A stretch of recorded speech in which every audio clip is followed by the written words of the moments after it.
These are the new systems that we've actually had installed since the math science building has come online. So the system that we're going to talk about today is actually what you're going to see in math sciences and the new social science building, and also in the other buildings that will be coming up in the next couple of years right here. So this is pretty much a district standard design. So once you learn how to use this system, you're pretty much learning how to use the systems across the district. Again, it's a fairly basic system. So let's start with it's actually very video oriented. So let's start with the most basic component of it, the projection screen. Now you may have noticed that in these rooms right here, and actually this is going to be true in all the social science rooms, all the screens are actually recessed into the ceiling. So they kind of fit a little tight right there, right? That's normal. It's not anything bad right there. That's actually the way they're designed. So if it clunks a little, that's okay. Because they are new, the screws are still somewhat strong, so it does take a little bit of effort to push it down at first. As they wear, it'll become a lot easier. Another thing I do want to show you about the screens right here is that when they're retracted, there's a spring mechanism that'll stop them from retracting too fast into the system. So if I just did this, it'll slow down on its own. And that's a change from past years where maybe if you're in high school, college years, where when you raised a screen, it would just automatically go into its home position with quite a forceful way. That's not the case anymore. There's spring mechanisms that prevent that. And the screen will actually have a position that will just kind of like home into right there. So when you pull it down, when you release it, it'll just kind of go into this position automatically. Another change from past designs right here is you may notice this is actually a widescreen design here. Everything nowadays since math sciences, including student services I should add right there, and social sciences and everything coming online in the next few years is always going to be widescreen. And you also may notice the widescreen monitors in the lab right here. And a quick note, I think there's only 2 computer labs in social sciences here for this building. There's more in math sciences, but pretty much this is the basic layout for most of the computer labs as well. The classrooms, exact same system, just no computers at the student stations. So let me start off by actually turning on the projector here. And I do have a few photos so you don't all have to crowd up here because that makes it a little awkward to have a lot of people kind of like trying to focus on that. So I did take a few photos of all the equipment here so we can actually all take a look. So right now I'm turning on the system. And when you first turn on the projector, there's an on button on this little controller here, which I have a photo of that I'll show you in just a moment. You know it's working if everything's working properly if you hear that little beep coming from the projector. It's one beep when it turns on, one beep when it turns off. Because these are projectors and they do take a little bit, and they use some high intensity lamps there, they do take a moment to warm up. So while it's warming up, you really won't be able to do anything else. The systems here will actually lock you out for about 30 seconds from changing inputs or doing anything fancy on the controller until the projector is fully warmed up.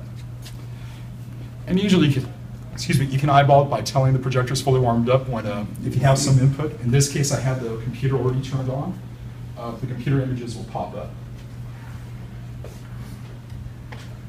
Now, it might be in this room a little difficult to see the full lectern right here, but it's really a basic model right here. Just a couple, actually about 3 feet wide, about 4.5 feet tall right there. It's got a little bit of a workspace right here that's raisable. It's got a little document camera right here. Now, toward the front of the system, there's actually a cabinet. There's a door that opens up. And one part that I will have you actually take a look at is these doors are actually accessible. You can actually, once the door is fully opened, it can actually be thrown into the cabinet. So it's a pocket door is what those are called right there. So that's a nifty feature that gives you a little bit of extra space so you don't have the door hanging out where someone might inadvertently run into it as they're giving their lecture. But this is pretty much the basic cabinet right here. And there's more to it, but once you open up the cabinet, this is the controller portion right here, and I have a closer photo of that. I'll take a quick look at that. This right here is the switcher. This is the brains of the system. Actually, it's the heart of the system there too. This is what provides the audio, the microphone audio, the inputs, the switching, the scaling. It does all the video and audio background work for what source you select. This is the PC right here. This right here is the microphone system and the assistive listening system, and I'll go through that. Assistive listening is actually not often used. So I'll go over that very briefly because there's also some administrative procedures on how folks who need to use the assistive listening system actually would. Now inside the cabinet, this is the controller here, and this is how you actually turn on the projector and select inputs from the system right here. So right now, again, I turned on the computer. Well, I unlocked the cabinet, turned on the computer, turned on the projector by pressing the on button right there. So pressing the on button turns on the projector, off, will turn off the projector right there. And the projector doesn't need to be on for this display to work, right? So they're independent, right? So you can pretty much work off the PC without having the projector on. Also, something to note, you can actually have audio come through the system without having the projector on either. So if you're playing music or something on the background right there, a lot of instructors will sometimes come into class, play a bit of music as the students are coming in, believe it or not, right? You can actually do that by selecting the input that you're playing the music from. For example, if the PC is selected right there, which it is right now at the moment, it's going to show the PC, but even if the projector were off, you would still get audio. That would be true if it was on the laptop connection, HDMI connection, or this thing called auxiliary video. Now, there are a couple of extra buttons right here. You notice video mute, audio mute, and volume right there. And let me show you how that works right here. And one thing I want to know, what we're looking at is a controller that's actually in the cabinet.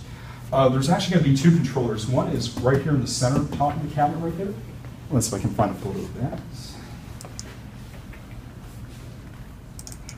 That's how it looks like right there with all the cable clutter and cable spaghetti right there. So again, this controller is also replicated in the cabinet itself. And the reason for that is for ADA accessibility right here. These lecterns are designed for folks in wheelchairs to actually be able to use them by just having their wheelchair placed up front. And the controller that's in the cabinet allows them to actually have access to that easily, all these features, without having to reach over right there. And another quick feature I do want to show you that's related to that very quickly is that these things do have a hydraulic lift system. So they're adjustable. So they can be lowered, raised. And this isn't just for ADA accessibility, this is also for the comfort of the end user right there. The buttons on the left side, on some of them they're on the right side. It depends on how the cabinet was assembled right there. It really doesn't make a difference on the actual location, but toward the top portion of the cabinet right here, you'll see two buttons that look like this right here. So pretty basic. This button raises it up. This one lowers it right here. You press the button on one, it's replicated on the other controller. Okay. So it'll always be in sync right there. Here's where the controller that's in the cabinet's located right here. And on the top of the cabinet, again, it's just going to be right over dead center right there, right behind the monitor.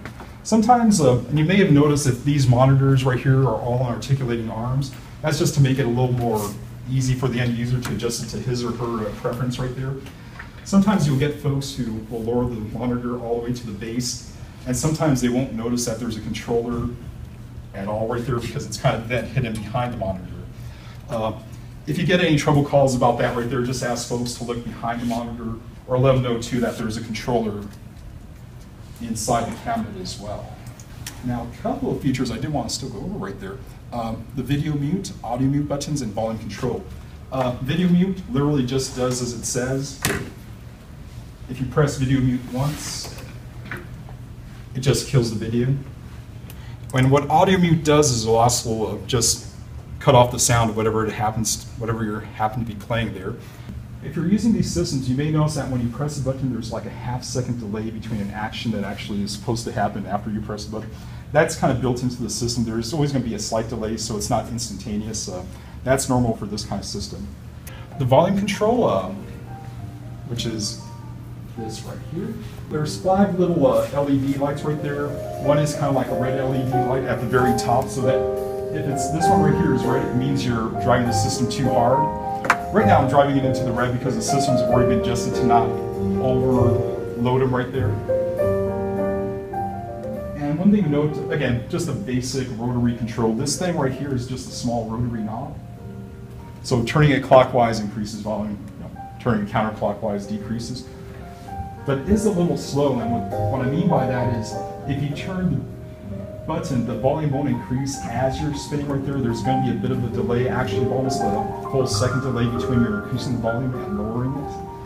And that's by design, and it's actually going to increase in small increments, even if you're twisting this really fast. And that's to avoid end users from really overdriving the system very quickly, from going to like a low volume. Like for example, someone's watching a movie where there's a lot of quiet, and all of a sudden there's a loud sound. If they're thinking that the audio is not really working, they might overcompensate by turning that knob a lot. And then all of a sudden you have that huge sound from whatever you're viewing right there. And that would overload the system normally. This thing has a built-in feature that will limit that. Won't prevent it, but it limits it right there. So that's pretty nifty. And you know, the volume levels are actually set pretty much to where they should be at for a room this size. When Southland Technologies came in, they really did do a pretty decent job of setting sound levels to where they should be at. Anything that's web-based, YouTube videos and all that, it's pretty much lucky to draw in terms of volume levels. Some are professionally created, great audio, others are not so good. And there's a note there too, if you're using any kind of, or if you get instructors calling about the network is kind of slow, or I'm having trouble watching this YouTube videos. In a lot of cases, that's really beyond our control, or the audio quality just doesn't sound good. There's really nothing we can do about that. It's just, luck of the draw on that. But in most cases, everything will work fine. The system won't be too loud. And again, it can be adjusted to get the right listening level there. Now, you may have noticed on some of these photos right here that there's two other buttons, or actually a few other buttons other than PC. Laptop, document camera, HDMI, auxiliary video. Now, let me show the connectors that go with that. Now, some of you remember these old style connectors right here. The new systems that are being built for the district don't have any DVD or VHS players built in. Your DVD player is actually the computer, so any DVD has to be played through the computer system here. There is no DVD player anymore, and there is no VHS player anymore. That being said, if someone does have a VHS tape, family video or something that's just a really old video that's not available in DVD, and that person absolutely must play it, you can attach an old style VHS player to the system, and that's what these cables are for right here. So on this one, this is just the basic yellow, it's an international standard, right? Yellow video, red, white audio right there. So stereo video, or stereo and video right there. And the way you would reach that is by actually using the auxiliary video button on the controller there. Some of you may recognize this right here. This is just your standard VGA cable right there, the 15-pin D-sub cable right there. You've got your MIDI pin right here, which is your audio cable for that. This is kind of like your older laptop connection right there. A lot of the business laptops, some of your larger laptops still use this right here. It's kind of like the least common denominator when it comes to most laptops, so it's an old reliable connection.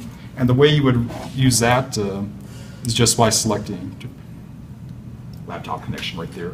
And depending on laptops, right, we do get questions sometimes that the video seems a little squish or it's not properly adjusted on the screen. Different laptops have different resolutions right there. These projectors want to do HD video, which is 1280 by 720 pixels, 1080p, right, 1080 by what have you.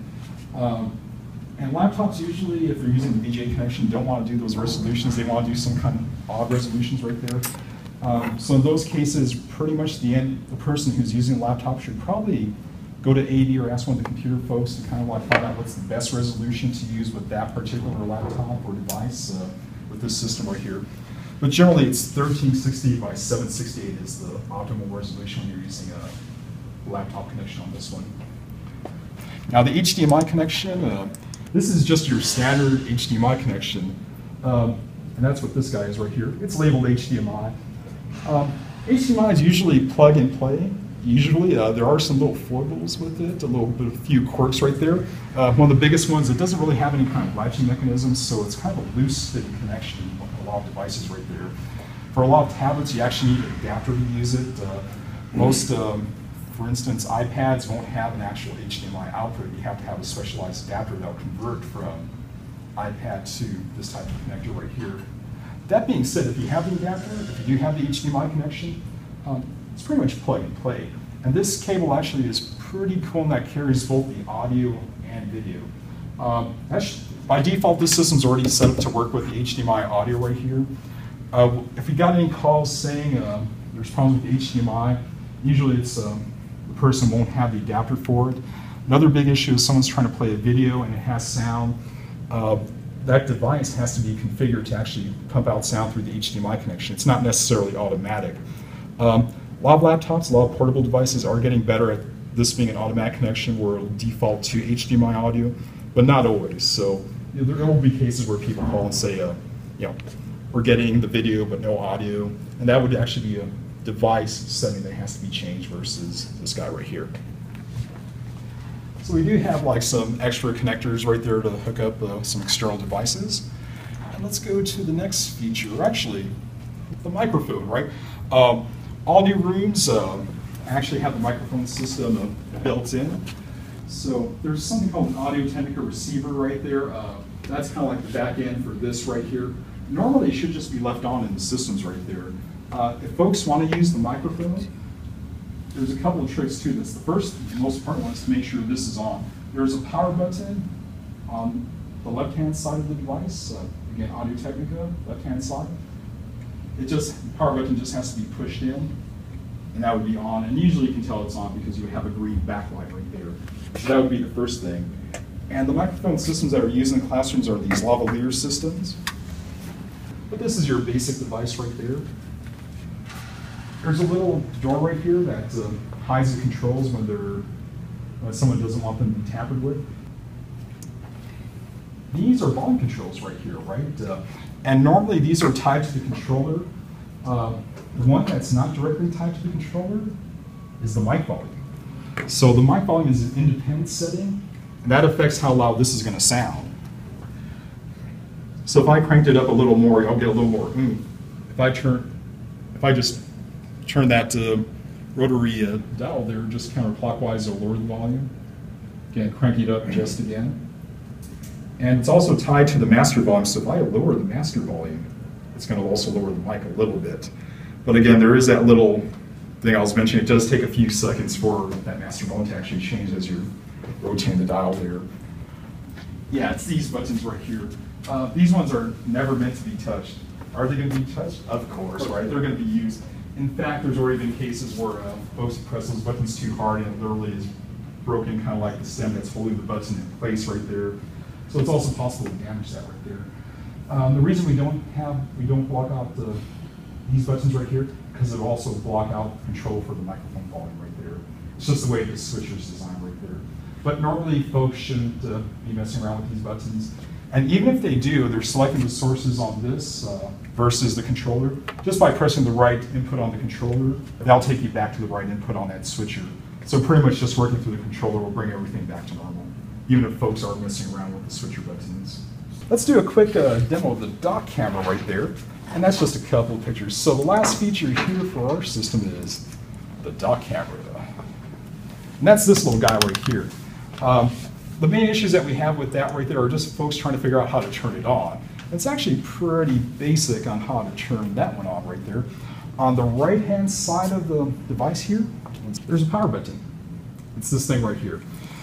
What you do is you just press that for about a second, release it.